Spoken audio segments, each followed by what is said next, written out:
really high across all of these categories, except for satisfaction. And it was chiefly the end. The end was unsatisfying. The end. I'm not like you're rooting. Okay, the ending would have been the same. The location would have just been different because, like, the only thing that would have been added was the trip back. That would have put it at a higher score, though. And it would have had the same. He was still going to end in the movie theater watching the movie, and with that final paragraph. Yeah, but there would have been more closure. This was just, I gave up. That's how it feels when you read it. Like, yeah, you had time crunch. Yeah, you had a time crunch. Yeah, you had your time constraints. Yeah, you had all this other stuff going on. Yes. But the end, it just feels like you gave up. Like, and that's it. Yeah, that's it.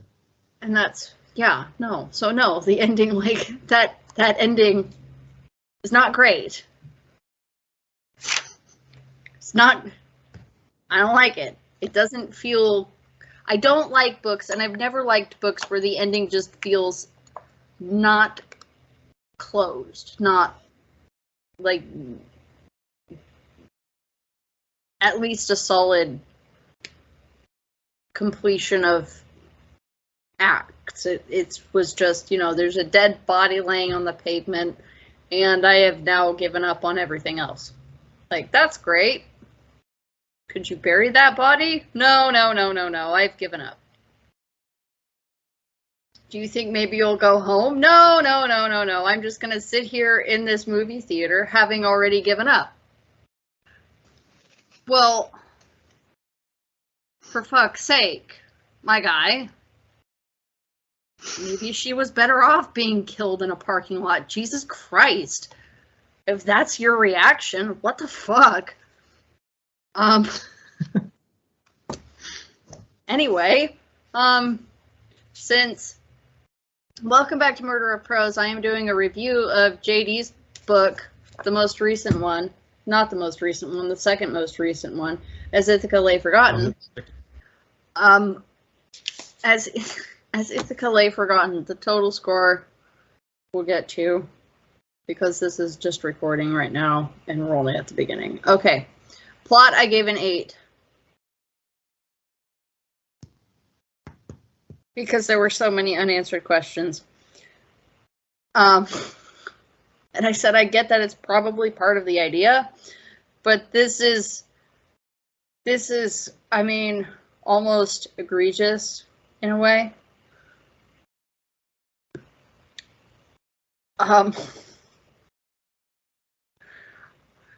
Why will Havoc embrace Gillette's death in the hospital and in the movie theater, but not return to the parking lot where he left her corpse to bury it? I'm just wondering about it. And because I was so unhappy with the ending, it got stuck in my craw. I didn't like it. I didn't like okay, it was fine. It was fine. I didn't like the ending. And I'm going to go on about that for a while. So, plot was an 8. Characters, I gave a 7. Because you need time to properly develop your characters, I think. Like, I don't know if that's, it's not that you couldn't do it, it's that you as a writer, the way you go about it, the way you go about telling a story, the way you write the story, you need time. Mm-hmm. Yeah, keeping something under 200 pages is not my forte.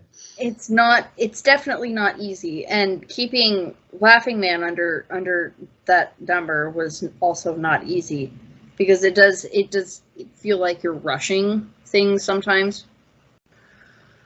I've seen it done, so I know it can be done.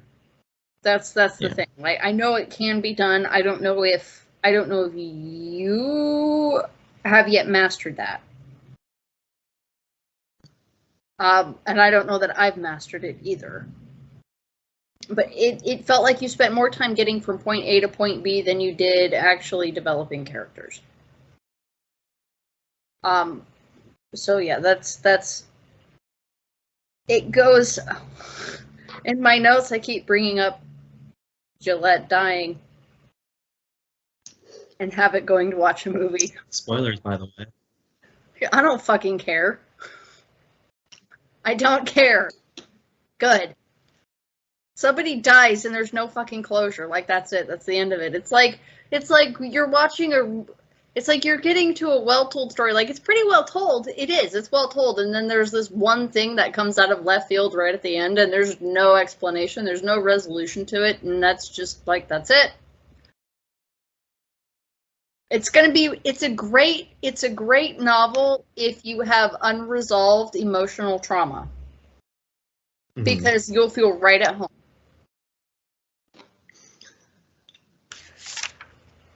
So yeah, characters got a 7. Style got a 7. It had kind of the same feeling as the first print of Division Street, and I say the first print because I haven't read the second print, so I don't know how much you've cut down on that.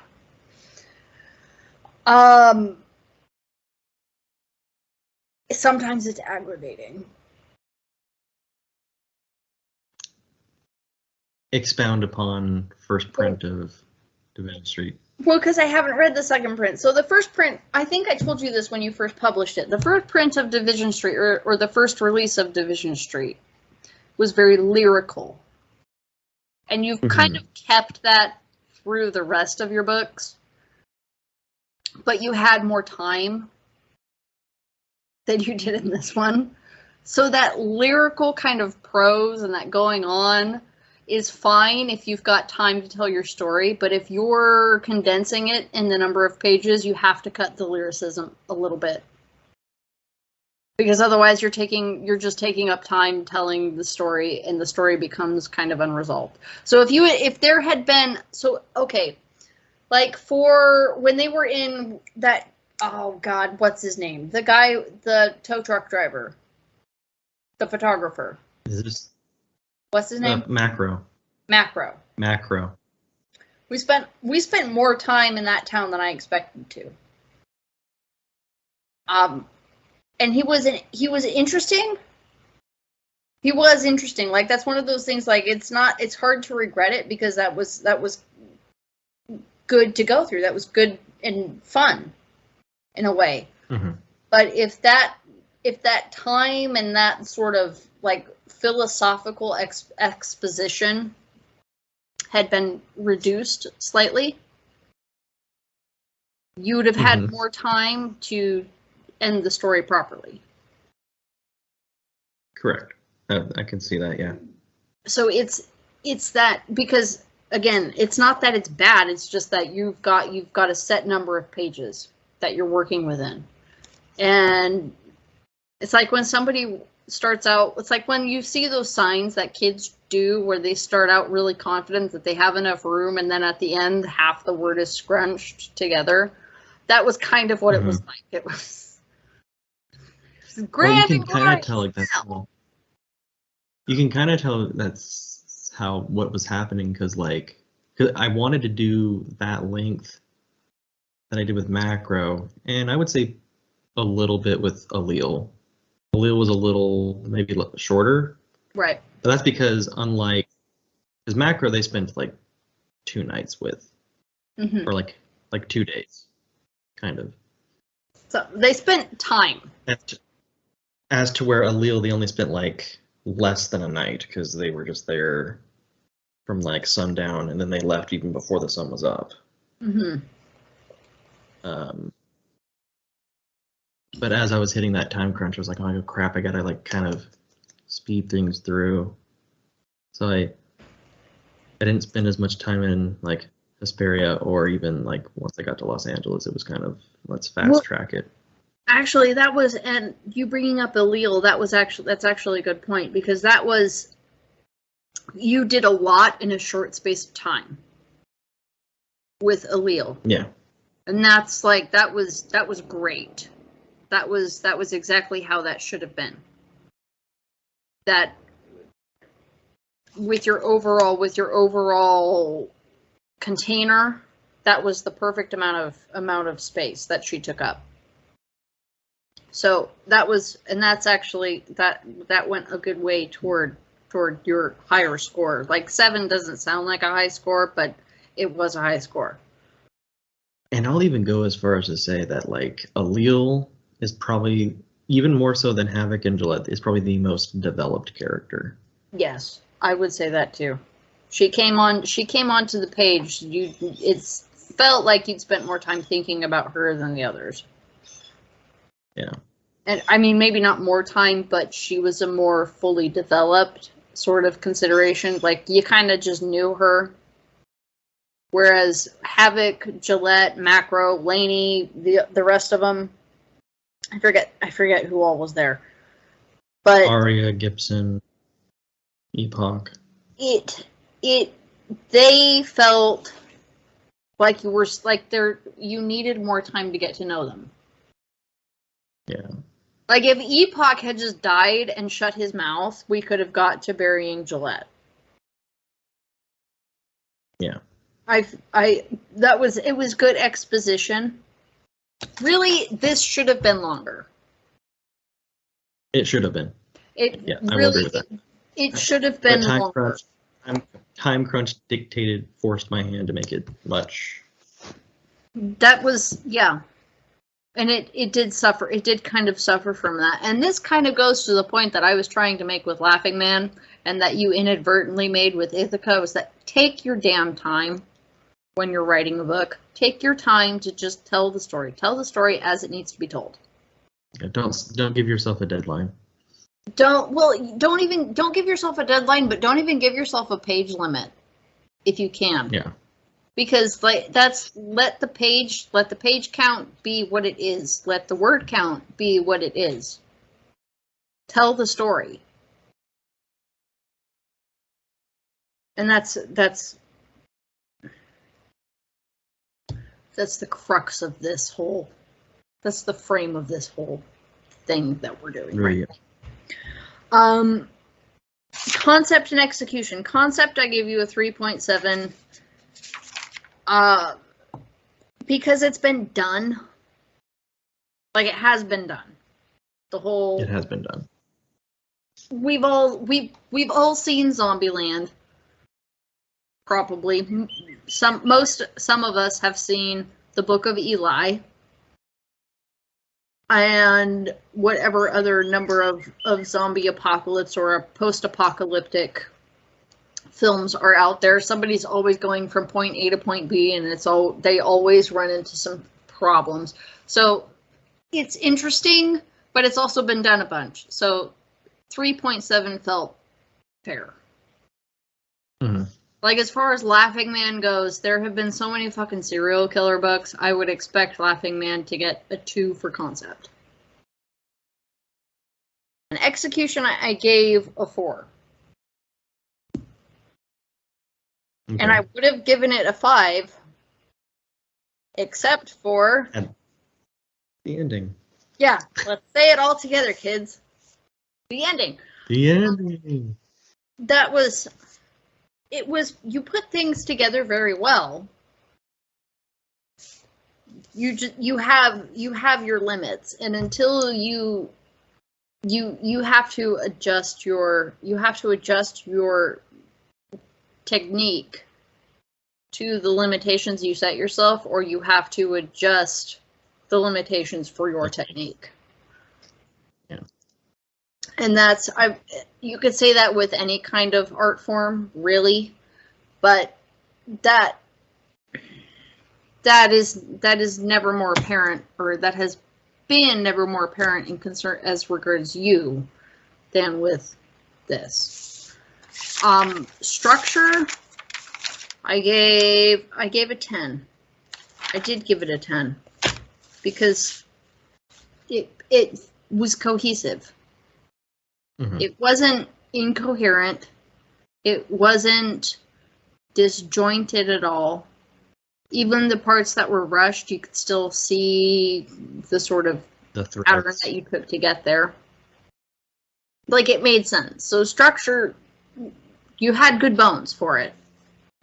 You had a good endoskeleton.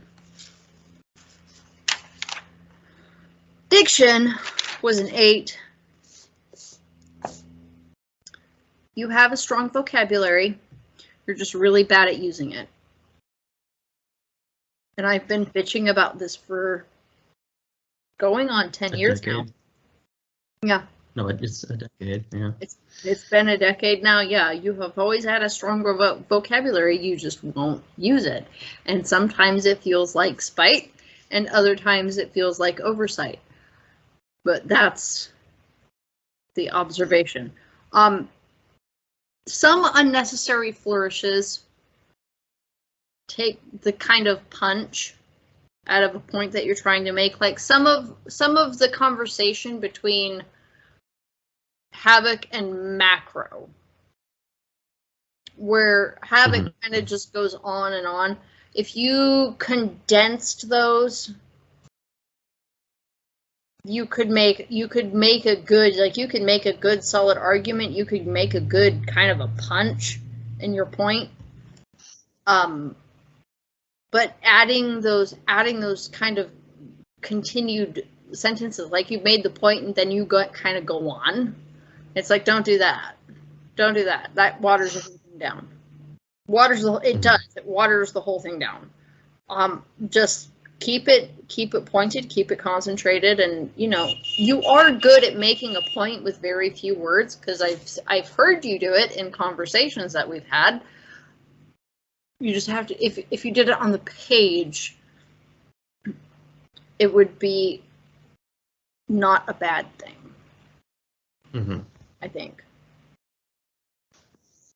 And sometimes I think you do it on purpose because you know it's annoying. Formatting, stay away from, I think something went wrong in your formatting. It got a little bit wonky, and I don't know if that was you experimenting or if something just, I think it was the blood splatter. Wrong. Yeah. There was a certain chapter, stay away from Barstow, was the point that it happened, yeah, where section 2, chapter 3. This bit. Yeah. I want to say it was the blood spatter along with the title, because it may well have been, and that may have not necessarily been your fault. So it's forgiven, at least. Length, I gave you a 9. But it definitely could have been improved if we'd seen more of Havoc afterwards, particularly in regards to accepting the loss and burying his friend. Literally only one storyline was resolved in this entire book, and it was Aleel's, because she died. Yeah. In a way that was not necessarily left open-ended. And she was already a fully developed character. More or less. Like, it was like she came in and you kind of knew how she was that you had a feeling as soon as she arrived that you knew how she was gonna die. Whereas Gillette, you were like kind of hoping would, make it. Live. And then she didn't. So, yeah, 9 on length. Quotability, I have to give you a 0, because there were no real moments that stuck out as being, they didn't really hit home in the way that I would like a quotable moment to hit home. Like for this other series that I'm reading, for the Raj Quartet, page 71, he says, we speak of moral courage as if it's on a higher plane, but physical courage is usually informed by moral courage too, and often couldn't be expressed without it. I said that poorly, but it hits you in a particular tone. And there was nothing about this that really hit with a particular tone. It still scored really well. It's a high C, if you include the extra credit, or a middle C, I suppose. So it's not like it's a failure. It doesn't strike the emotional chords that I know you can hit if you space your stuff out. And satisfaction, I came away with a 6.8, which kind of feels like I was being generous now that we're 2 months in from having finished. I'm not sure why I gave it a 6.8, but I'll let it stand. Extra credit, I gave you a 3. I said why in the beginning, but I don't really remember.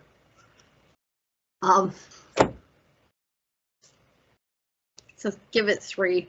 It gets good, but I know for a fact you can do better. Mm-hmm. I know you can. Don't be in such a hurry next time, because your total at this point was a 72.5 out of 100. 72 and a half dead children out of 100. So I think, you can do better. I know you could do better, and you were just in a hurry.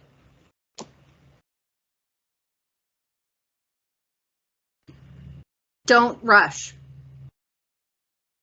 There is a natural ending to a story. It's always something with a resolution. Always. So if you get a book, or if you read a book and it kind of cuts off at the end and there's no actual resolve to the conflicts, or there's no resolve to the moral dilemma or to the character development, that writer, you can bank that writer was in a hurry. Or they were lazy, but most often they were just in a hurry, I think. Mm-hmm. And that does take a toll. It's not good.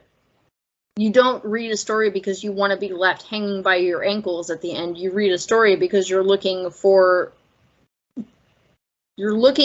some resolution somewhere, and you may not get it in your own life at this exact second, but you will have a source of it here. That's one of the things that reading does for people. So don't rush your stories, children. Don't rush your stories. Take your time. Tell it. Don't be Hemingway. Be better than Hemingway. That's not hard.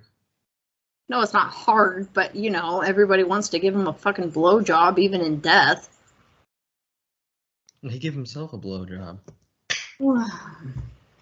I'm leaving that in. That's it for this edition of Murder of Prose. Come back in 3 months when JD has got halfway through Laughing Man and decides to give everyone an update, or just me.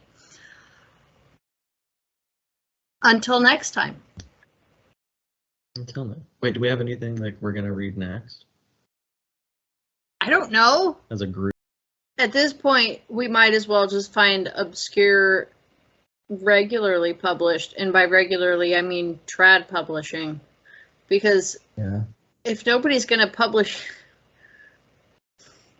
this sounds terrible because there are good indie writers out there, but if nobody's going to publish anything worth reading, then fuck it. Everybody's going to end up just becoming a traditionally published review channel.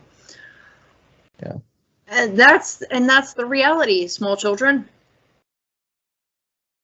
So what do you want to read that's been traditionally published?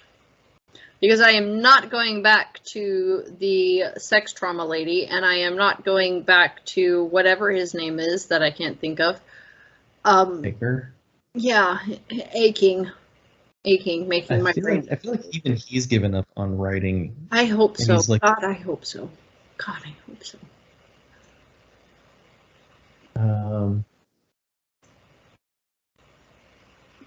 Bret Easton Ellis released a novel this year. No. No.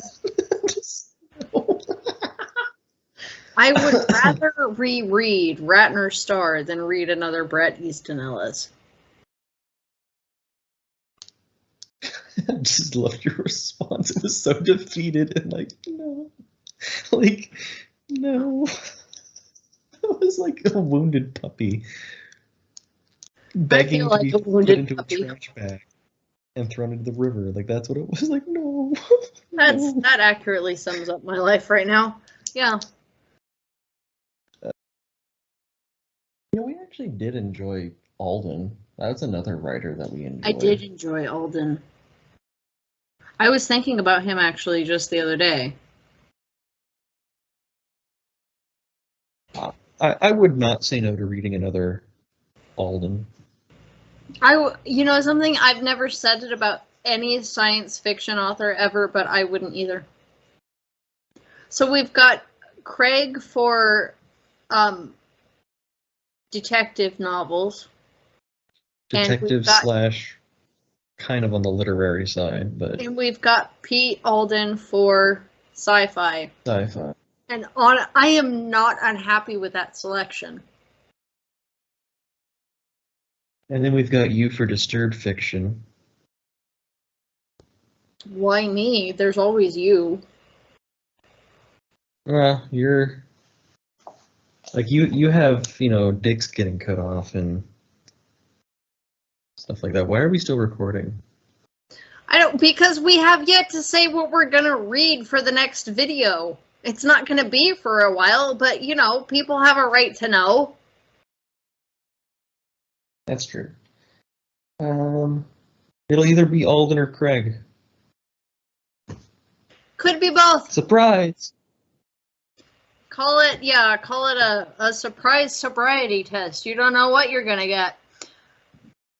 DYXWTSRQPONNLKJIHDFEDCBA. Boom. Sober.